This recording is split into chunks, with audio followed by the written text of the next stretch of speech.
열심을 냅시다. 이 천국은 실제하는 이 현실입니다.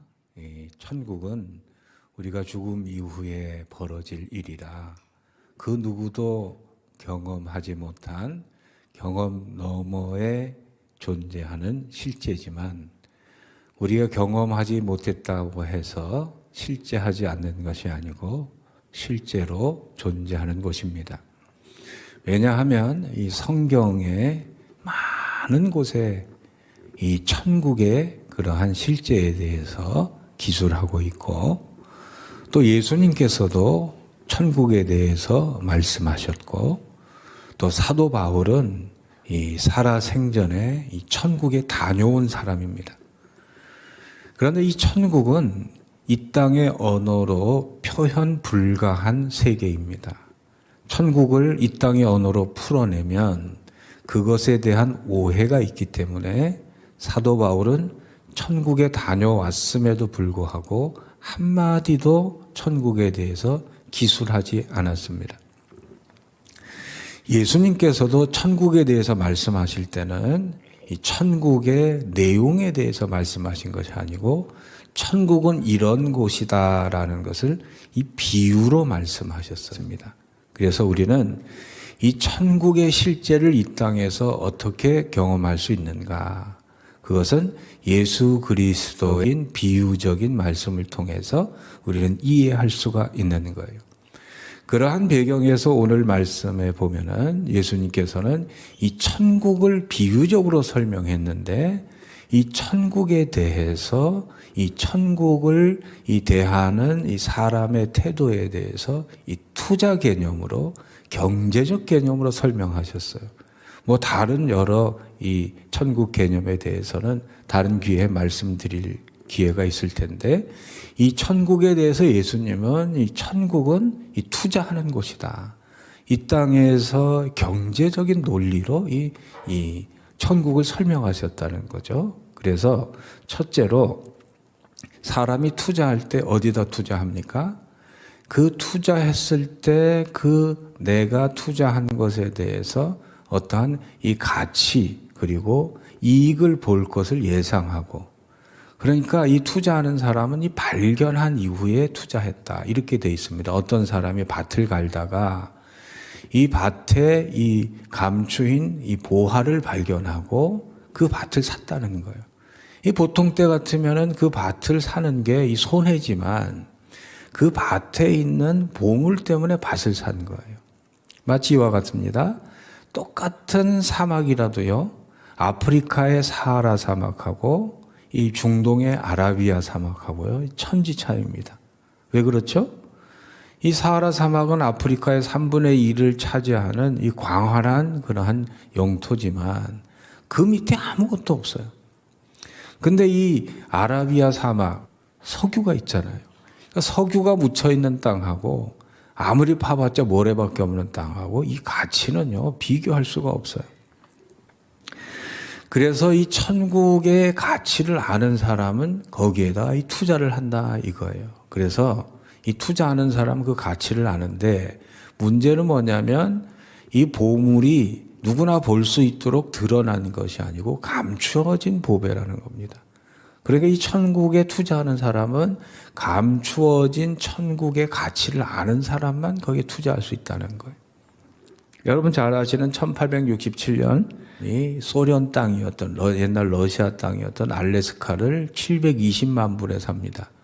오늘날로 계산을 하면은 약 한 10조 정도 되는 이 돈이었다 그래요.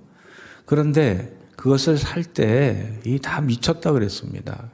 뭐 살 데가 없어가지고 미국 영토의 5분의 1이나 되는 알래스카를 사냐. 거대한 냉장고를 샀다는 둥 그래서 그랬는데 이 국무장관은 알고 있었던 거예요. 이 알래스카가 가지고 있는 놀라운 그한 보물의 가치. 사자마자 몇 년 지나지 않아서 알래스카에서 뭐가 발견됐냐면은 석유가 발견이 됐어요. 710만 불 주고 샀는데 지금 돈으로 환산하면 6천억 달러 이상 되는 석유 매장량이 있고 거기에 천연가스가 있고 그 위에 또 금이 발견되고 그러니까 지금 이 한 20조 돈을 오늘날 돈으로 환산해도 720만 불이 한 10조 원 정도 되는데, 만일 오늘 그 알래스카를 10조 원에 판다고 그러면 대한민국이 사야 될까요? 말아야 될까요? 당장 사야죠. 가서 이 석유값만 해도 지금 몇백조 몇천조어치인데, 그런데 이 러시아가 그거를 헐값에 팔아버린 거예요. 헐값에. 이 판 사람은 그 가치를 몰랐기 때문에 팔았고, 수많은 사람들도 이 알래스카의 가치를 몰랐기 때문에 그 당시에는 이 바보라고 얘기를 했습니다. 그런데 진짜 아는 사람은 숨어진 가치를 아는 사람이 이 투자를 하게 돼 있어요. 여러분 잘 아시는 워렌 버핏도 투자할 때 여러 원칙 중에 하나가 뭐냐면은 인기가 없는 거, 인기가 없을 때 투자를 하라는 거예요. 다 묻혀져 있고 세상 사람들에 대해서 다 이렇게 알려지지 않은데 투자를 하라는 거죠. 아무리 가치 있는 것도 내가 그 가치를 모르면 그 의미가 없는 겁니다. 그러니까 이 알래스카를 샀는데도 사람들이 그 가치를 몰랐기 때문에 그것에 대해서 또 다른 예가 이런 거예요. 1947년에 이 동굴에서 아주 이 양피지 두루마리가 이렇게 발견이 됐는데 거기에 글씨가 잔뜩 써 있었어요. 그러니까 이 목동이 그걸 발견했는데 그게 어떤 건지 모르니까 그거에 아주 좋은 그러한 가죽으로 이렇게 돼 있으니까 그걸 잘라다가 자기 신발끈을 이렇게 삼았단 말이죠. 그런데 알고 보니까 이 양피지로 만든 두루마리가 뭐냐면 성경을 쓴 최초의 그 사회 사본이었던 거예요. 그러니까 가장 오래된 이 성경을 기록한 그러한 사회 사본이 바로 이 목동, 양치는 그 목동이 발견한 겁니다. 지금의 이 돈의 그 경제적인 가치로 환산을 하면요, 그건 값을 매길 수가 없는 겁니다. 어떠한 그 예술 작품이나 그림이나 조각상이나 뭐 그런 것도 비교할 수 없는 그 돈으로 이 가치할 수가 있는데 그거 가치를 모르니까 이 목동이 어떤 일을 하냐면 그걸로 신발끈, 그렇게 아무리 가치가 높아도 가치를 모르는 사람한테는 신발끈밖에 되지 않는 거예요. 여러분이 천국의 가치를 아는 사람은요, 그것이 영원한 생명의 가치고 나의 모든 것을 이렇게 다 팔아서 살 수 있는 가치지만은요, 천국을 모르는 사람은요, 다 예수 믿고 또 교회에 가고 이런 것들에 대해서 그것은 신발끈 정도의 가치밖에 생각을 못하는 거예요. 천국의 가치를 아는 게 은혜인 줄로 믿습니다. 이 자리에 앉아 계신 분은요, 천국을 믿고 천국을 알기 때문에 그러한 이 하나님께 시간을 드리고 있는 거예요. 그리고 이 예수님께서 말씀하신 이 천국의 투자 개념이 어떤 거냐면은 이 농부가 그 보물을 발견한 이후에 한 행동이 아주 지혜롭게 투자했다는 거예요. 지금 고대 사회에는 지금처럼 은행이 없었고 자신의 재물을 이렇게 안전하게 보관할 수 있는 그런 데가 없었습니다. 그래서 이 많은 보물을 어디다 감췄냐면 이 땅 속에 깊이 파묻어놨어요. 그런데 전쟁이나 또한 이 사회 그러한 그 재해나 뭐 지진이 이런 게 나게 되면은 그 주인이 그냥 이 사망을 할 수가 있는데 그러면 그 보물이 그 땅 속에 묻혀져 있었어요. 그런데 이 보물을 발견하게 되면 그 당시에 법이 어떻게 되어 있냐면은 발견한 사람이 그 보물의 주인이 되는 겁니다. 어차피 주인이 없어졌기 때문에. 그리고 두 번째 뭐냐면 그 발견한 이 땅이 자기 거야 돼요.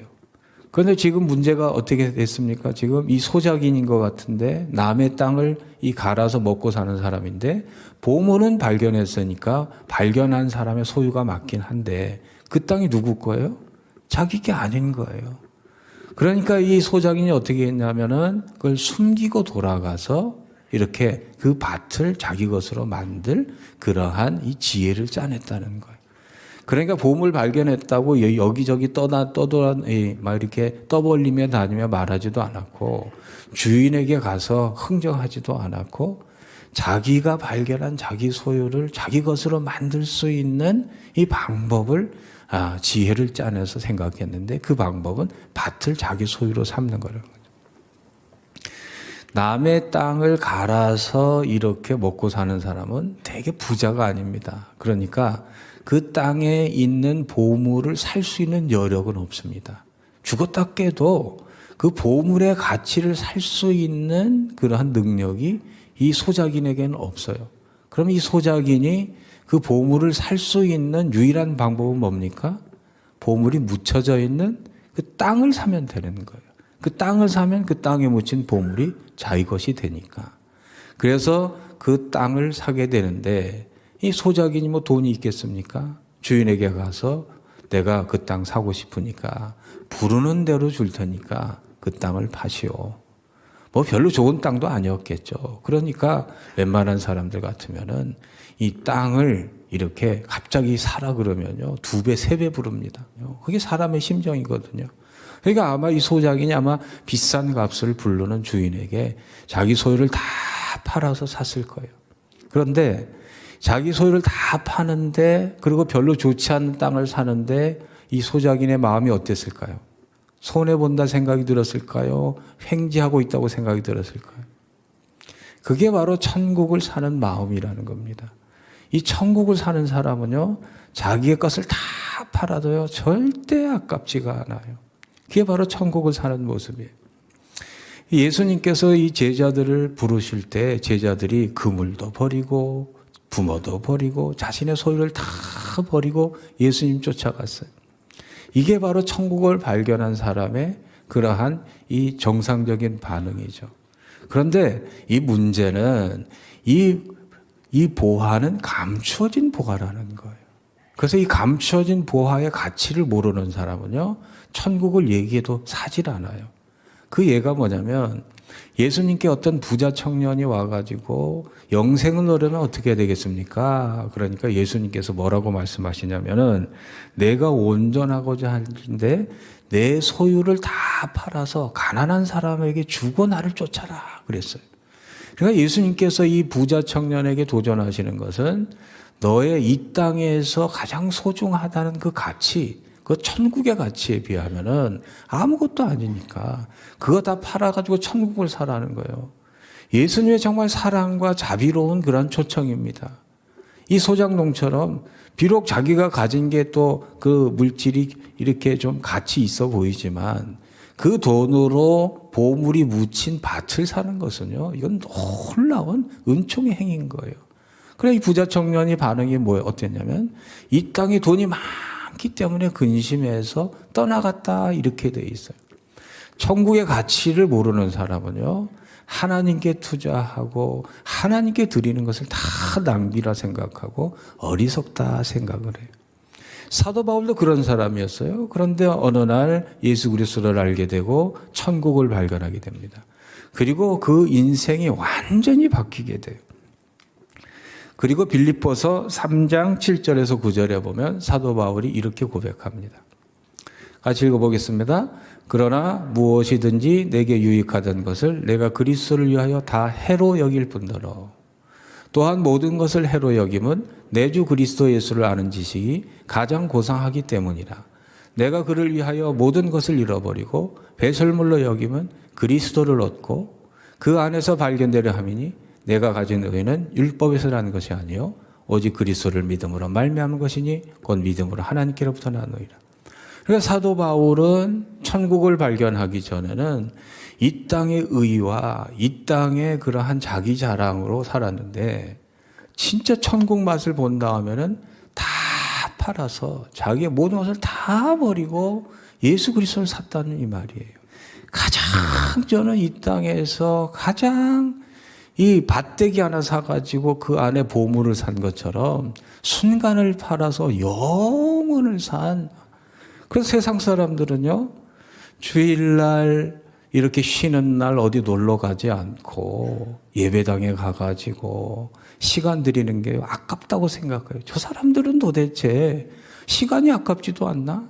돈도 아깝지도 않나? 몰라 사는 소리예요. 가만히 내버려 두면 흘러가 버리는, 사라져 버리는 이 순간의 이 시간을요, 하나님께 드리면요 영원으로 남을 줄로 믿습니다. 그래서 이 세상에 투자하는 시간 중에서요 가장 가치 있는 시간은요 하나님께 드리는 시간이에요.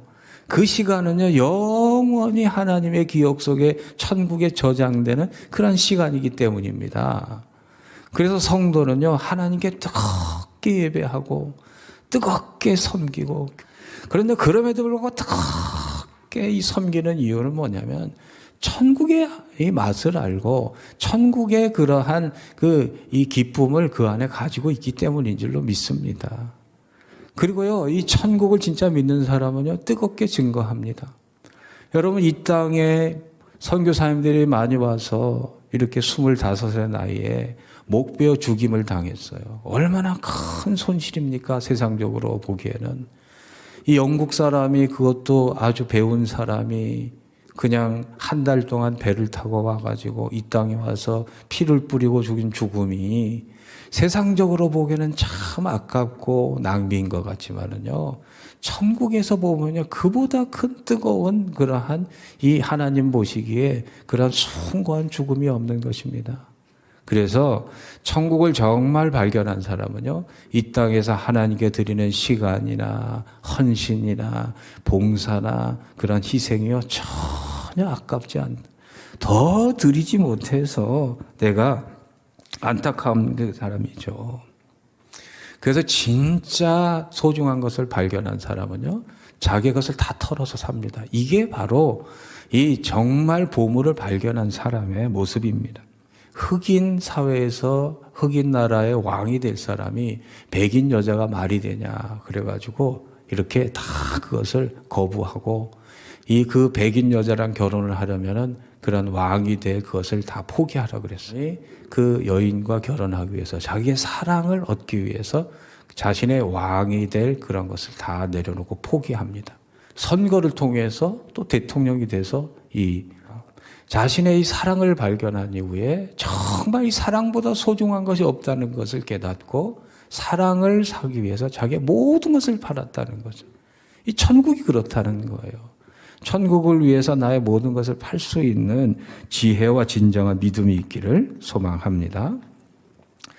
그러면 이 밭이 상징하는 게 뭐냐? 예수님께서 천국을 설명하실 때 밭에 감추인 보화, 이 보물이 묻힌 밭으로 천국을 설명하셨다는 거예요. 그럼 이 밭이 상징하는 게 뭐냐? 여러분 생각해 보세요. 이 밭이 무엇을 은유하고 무엇을 이렇게 가르치는 걸까요? 이 밭은요, 바로 예수 그리스도 자신이에요. 왜냐하면 예수 그리스도 안에 모든 보물이 다 담겨져 있기 때문이에요. 그리고 예수님이 이 땅에 오셨을 때 예수님의 보물인지 몰랐어요. 성경을 보시면 골로새서 2장 2절 3절에 보면 이는 그들로 마음의 위안을 받고 사랑 안에서 연합하여 확실한 이해의 모든 풍성함과 하나님의 비밀인 그리스도를 깨닫게 하려 함이니. 여기 보면 하나님의 비밀이라고 되어 있어요. 그리고 그 다음 뭐라고 되어 있습니까? 그 안에는 지혜와 지식의 모든 보화가 감추어져 있다. 예수님 안에는 그것은 비밀인데 그 안에 모든 보물과 보화가 감추어져 있다는 거예요. 골로새서 2장 9절 10절을 또 우리 같이 읽어보시면 그 안에는 신성의 모든 충만이 육체로 거하시고 너희도 그 안에서 충만하였으니 그는 모든 통치자와 권세의 머리시라. 예수 그리스도 안에는 어떤 보물이 있냐면은 하나님의 신성이 그 안에 가득 차 있다는 거예요. 우리가 볼 수 없고 만질 수 없고 느낄 수 없는 그 하나님의 그러한 신성, 하나님의 어떠함이 예수 그리스도 안에 가득 차 있기 때문에 예수 그리스도를 얻는 사람은 하나님을 만지고 하나님을 보고 하나님을 느끼는 보물을 만지는 사람이라는 거예요. 요한일서 5장 11절 12절에 보면 또 뭐라고 기록되어 있냐면 예수 안에 있는 보물이 뭐냐. 또 같이 읽어보겠습니다. 또 증거는 이것이니 하나님이 우리에게 영생을 주신 것과 이 생명이 그의 아들 안에 있는 그것이니라. 아들이 있는 자에게는 생명이 있고 하나님의 아들이 없는 자에게는 생명이 없느니라. 예수 그리스도 안에 영생이 담겨져 있는 거예요. 그러니까 예수 그리스도 안에 있는 보물이 무엇인가? 그 안에 영원한 생명이 있고 하나님의 신성이 있고 모든 보물과 보화가 예수 안에 다 담겨져 있다는 거예요. 또 뭐가 있냐면 빌립보서 3장 20절에 보면은 그러나 우리의 시민권은 하늘에 있는지라 거기로부터 구원하는 자 곧 주 예수 그리스도를 기다린다. 예수 안에는요 천국의 시민권이, 예수 그리스도를 믿는 사람은요 천국 문 앞에 있을 때 이 시민권이 그 안에 있기 때문에, 그러니까 예수 안에는 이 땅에서 살 수 없는 모든 천국의 보물이 다 담겨져 있어요. 근데 문제는 뭐냐? 골로새서 1장 26절에 보면은 이 비밀은 만세와 만대로부터 감추어졌던 것인데 이제는 그의 성도들에게 나타났다. 그러니까 감추어졌기 때문에 예수님이 이 땅에 오실 때 로마 황제의 아들이나 뭐 아주 뭐 슈퍼맨으로 오셨으면은 자, 저분은 하나님의 아들이라 그러고 다 믿고 보물처럼 여겼겠죠. 근데 예수님이 어디 오셨습니까? 로마의 식민지로 살던 이스라엘에, 그것도 베들레헴의 마국간의 구유에 나시고 나사렛이라는 이름 없는 동네에서 가장 가난한 집안에, 가장 초라한 나라, 가장 초라한 동네에서 가장 초라한 그런 집안 사람이다 보니까 예수 안에 있는 보물을 아무도 못 본 거예요. 그래서 이 예수 그리스도 안에 있는 보물을 이 본 사람이 복이 있는 겁니다. 그래서 이 하나님께서는 이 천국의 비밀을 아무나 볼 수 있게 하지 않아요. 여러분, 천국이 진짜로 믿어지는 것은요 하나님의 은혜요, 하나님의 선택이요, 하나님의 축복인 줄로 믿으시기를 바랍니다. 그러면 천국을 정말 믿으면요 이 땅에서 자꾸 팔아야 돼요.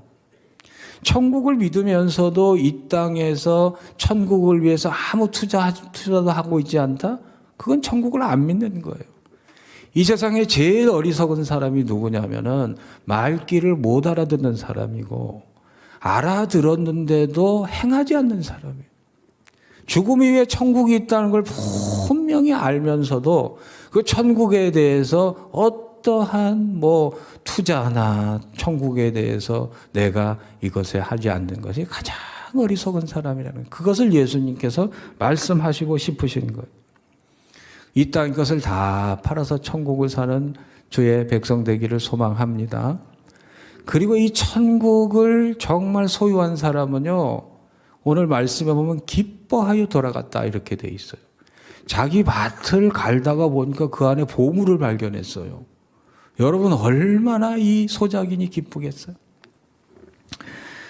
2007년 5월 22일에 이 그림 한 장이 이 경매에 올랐습니다. 미국에서 온 그림인데 이 그림을 누가 그렸냐면은 6.25 이후에 이름 없는 이 화백이 하나 그린 그림인데 이 그 화백이 하도 돈이 없으니까 이 미군들 이 초상화를 이렇게 그려주면서 이렇게 연명하고 살았어요. 그런데 그 미군 중에 한 사람이 이 가난한 이 화가를 불쌍히 여겨서 이 물감이 없어서 그림을 못 그리니까 자기가 일본에 휴가 갔다가 이 물감을 사다 줬어요. 그러니까 이 가난한 화가가 너무 고마워가지고 이 한국 그림을 하나 그려줬어요. 한국의 그 여인들이 빨래터에서 이 빨래하는 그림을 한 길이 1m, 뭐 높이 한 50cm 정도는 그림 하나 그려줬는데 뭐 이름 없는 화가가 그린 거니까 이 미국 군인이 뭐 별거 있겠냐 그래도 그 정성이 갸륵해서 가지고 갔어요. 근데 이 미국 사람이 인생이 군인으로 이렇게 살다가 또 가니까 뭐 인생이 잘 안 풀려가지고 가난하게 살고 있는데 어느 날 뉴스에 보니까 그 가난한 화가의 그림이요 이 팔렸는데 25억에 팔린 거예요. 그러니까 자기 집에 이 헛간에 그냥 이렇게 이 그린 그림이 알고 보니까 박수근이라는 사람이 그린 그림인 거예요. 그래서 이분이 깜짝 놀라가지고 그 그림을 가지고 한국에 왔어요. 그 화가가 이름이 뭐라고요? 박수근 아시죠? 대한민국의 그런 화가 중에서 그림의 가치가 가장 높은 제일 이렇게 그 비싸게 팔리는 그림 중에 하나가 이 박수근 화가가 그린 그림이에요. 그 그림을 가지고 비행기를 타고 뭐 그냥 슬펐을까요? 그냥 뭐 그냥 또 한국에 또 전쟁 난 나라 또 다시 가는구나 뭐 그랬을까요? 그냥 기쁨에 넘쳐가지고 뭐 어쩔 줄로 몰랐겠죠. 그리고 그 그림이 경매에 붙였는데 그 그림값이 얼마에 팔렸냐면 45억 2천만 원. 최고의 그림값을 받고 팔렸어요. 40년 동안 자기 창고에 그냥 이 먼지만 쌓이던 그 그림이 45억짜리인 걸 모르고 살았는데 그걸 발견하고 보니까 이 존 닉슨이라는 사람이 80된 노인이 얼마나 기뻤겠어요. 그래서 내 안에 이 천국이 정말 세상의 그 어떤 거하고도 비교할 수 없는 정말 소중한 것이라는 것을 발견한 사람은요, 그 마음에 기쁨이 넘치게 살 줄로 믿습니다. 이 땅에 한 45억 정도만 있어도 얼마나 기쁘겠어요. 그런데 그 돈으로 환산할 수 없는 영원한 천국이 나의 것인데 그것을 정말 믿는 사람은요, 마음에 기쁨이 넘치게 돼 있어요. 그래서요, 저는요, 아무리 힘들고 어렵고 그래도요, 천국의 존재를 확실히 믿기 때문에요, 아무리 힘들어도요, 이 땅에서요, 그 기쁨을 앗아갈 수 있는 이 땅의 그런 좌절이나 시험은 없어요. 그래서 성도의 그 심령의 천국을 정말 믿고 있다는 표시는 무엇인가? 어떠한 상황 속에서도 기뻐하는 기쁨인 줄로 믿습니다. 이 영국은 이 여왕의 나라, 왕의 나라이기 때문에 여왕이나 임금이 이 성에 있으면요, 항상 성 가장 높은 데다가 여기에 왕이 계십니다 하고 깃발을 이렇게 꽂아놔요. 그러면 이 지나가는 사람들 보면서 지금 오늘 버킹엄 궁에, 윈저성에 우리 여왕이 계시구나 이렇게 알고 간단 말이죠. 깃발이 휘날린다는 것은 그 안에 여왕이 있다는 거예요. 내가 힘들고 어렵고 괴로운 일이 있어도 기쁨의 깃발이 날리고 있다는 것은요, 내 안에 천국이 있다는 증거입니다. 예수 그리스도가 나의 왕이시라는 증거인 줄로 믿습니다. 그 기쁨으로 사는 저와 여러분 되시길 주의 이름으로 축복합니다. 로마서 14장 17절에 보면 천국이 뭐냐? 같이 읽어보겠습니다. 어디가 천국이냐? 하나님의 나라는 먹는 것과 마시는 것이 아니요 오직 성령 안에 있는 의와 평강과 희락이다. 우리는 죽음 이후에 맞이할 천국을 확실하게 알지는 못하지만 이 땅에서 맛볼 수 있는 것이 하나가 기쁨의 나라가 천국이라는 거예요. 거긴 더 이상 슬픔도 없고 아픔도 없고 병도 없고 죽음도 없는 기쁨이 가득한 그 나라. 그 나라를 이 땅에서 누리는 것은 기쁨으로 사는 것인 줄로 믿습니다.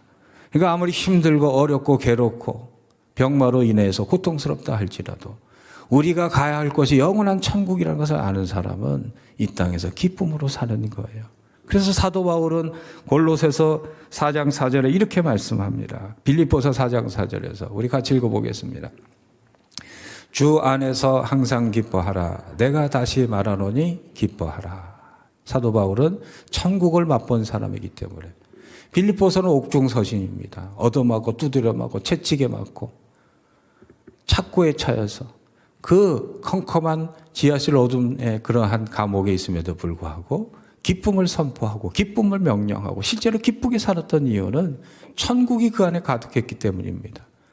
여러분은 이런 기쁨이 넘쳐나시기를 축복합니다. 그래서 천국을 확실히 믿으시고 이 땅에서 기쁨을 선포하고 기쁨을 명령하고 기쁨을 주는 하나님의 백성으로 사시길 주의 이름으로 소망합니다. 기도하겠습니다. 하나님 감사합니다. 우리가 맞이할 영원한 천국을 확실히 믿게 하여 주시고 발견된 천국을 위해서 이 땅의 시간과 이 땅의 나의 모든 것들을 하나님께 드리며 하나님과 동행하며 사는 지혜로운 백성 또한 기쁨의 백성 되게 하여 주시옵소서. 예수 그리스도 이름으로 기도합니다. 아멘. 지금은 우리 주 예수 그리스도의 은혜와 하나님의 영원하신 사랑하심과 성령의 위로 함께 하심의 역사가 힘들고 어려운 인생을 살지만 영원한 천국이 나의 본향임을 기억하고 오늘도 기쁨으로 살기를 소망하고 돌아가는 마천 세계로 모든 교우들 머리 위에 그 가정과 자녀와 삶의 자리 위에 주의 몸된 성전을 위해 수고하고 쓰시는 모든 봉사자들 머리에 지금부터 영원토록 함께 하시기를 간절히 축원하옵나이다. 아멘.